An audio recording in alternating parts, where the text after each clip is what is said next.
Ya, kembali lagi di ruang dialektika. Kalau ada yang bilang Gen Z mager dan banyak ngeluh, ajak mereka lihat apa yang terjadi di Bulgaria. Di sana, Gen Z tidak hanya membuat tren di media sosial, mereka membuat sejarah, turun ke jalan untuk menghadapi intimidasi dan akhirnya berhasil menumbangkan rejim yang sudah berakar. Gerakan ini menjadi catatan penting bagi kita generasi Z untuk membongkar politik yang korup dan penuh dengan nepotisme. Karena bagaimanapun kelak kita yang akan melanjutkan apa yang diwariskan, maka seyogyanya jangan sampai legitimasi buruk itu diwariskan ke kita anak muda. Inilah yang kemudian menjadi tumpuan filosofis gerakan Gen Z di Bulgaria. Lantas bagaimana caranya generasi yang dianggap paling apatis ini bisa meruntuhkan mafia negara? Mari kita bedah di video ini.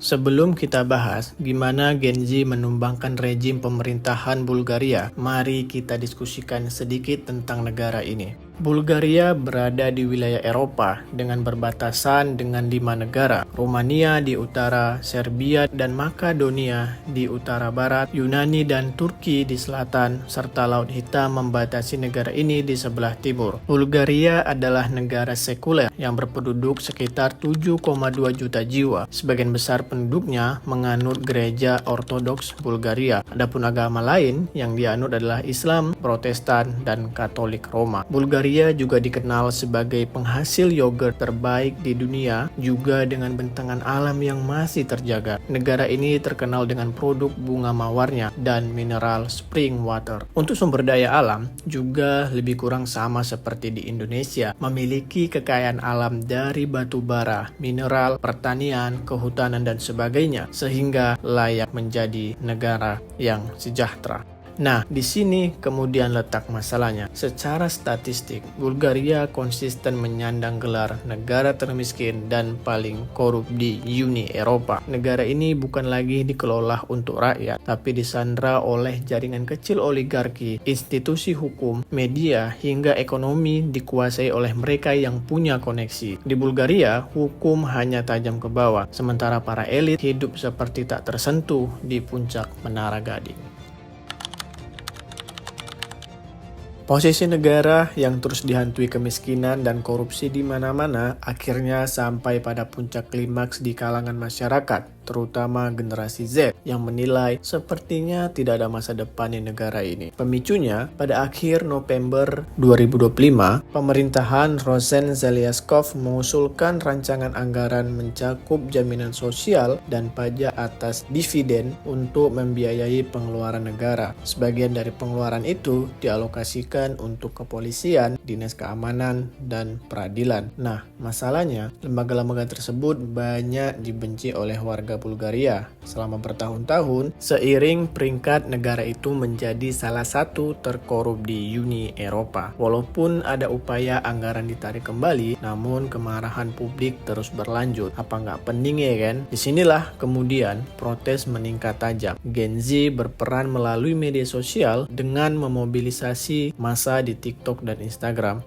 Mereka berhasil menarik antara 50.000 hingga 100.000 orang untuk turun ke jalan, menjadikannya sebagai salah satu aksi anti pemerintah terbesar sejak berakhirnya pemerintahan komunis pada 1989. Para massa kompak dengan menyuarakan agar pemerintahan mundur, hingga pada akhirnya pemerintah menyerah dan mengundurkan diri. Lantas gimana cara mereka membangun kesadaran masyarakat melalui media sosial untuk turun ke jalan? Nah, disinilah letak menariknya. Para Gen Z dan influencer, mereka saling bekerja sama untuk mendorong massa turun ke jalan. Gen Z secara ramai membangun slogan tajam, yaitu Anda membuat marah generasi yang salah. Slogan ini mampu membakar semangat perjuangan bersama untuk bergerak. Sebagai digital native, mereka sangat handal, tidak hanya menyebarkan informasi melalui media sosial, tetapi juga mengatur dan mengkurasi narasi deklarasi protes secara real time. Iya, momen merupakan hal terpenting dalam dunia digital. Sebenarnya, gerakan besar ini bukanlah lahir dari hasil momentum itu saja, tetapi jauh dari itu, Gen Z di Bulgaria berhasil mengubah ruang media sosial dari sekedar sosialisasi menjadi infrastruktur revolusi. Para influencer pun melakukan hal yang serupa. Misalnya Andrea Banda-Banda, seorang influencer bidang gaya hidup dan hiburan. Ia kerap membagikan konten-konten politik dalam beberapa tahun terakhir. Kemasan kontennya menggunakan bahasa universal Gen Z yang syarat akan humor, jujur, dan tanpa filter. Semua terakumulasi dengan sempurna antara kesadaran politik yang semakin meningkat, keadaan negara yang semakin kacau, hidup tanpa harapan ke depannya, ditambah dengan momentum yang tepat, maka jadilah gerakan besar yang mampu menumbangkan rejim pemerintahan Bulgaria. Hormat untuk para Gen Z Bulgaria atas perlawanannya.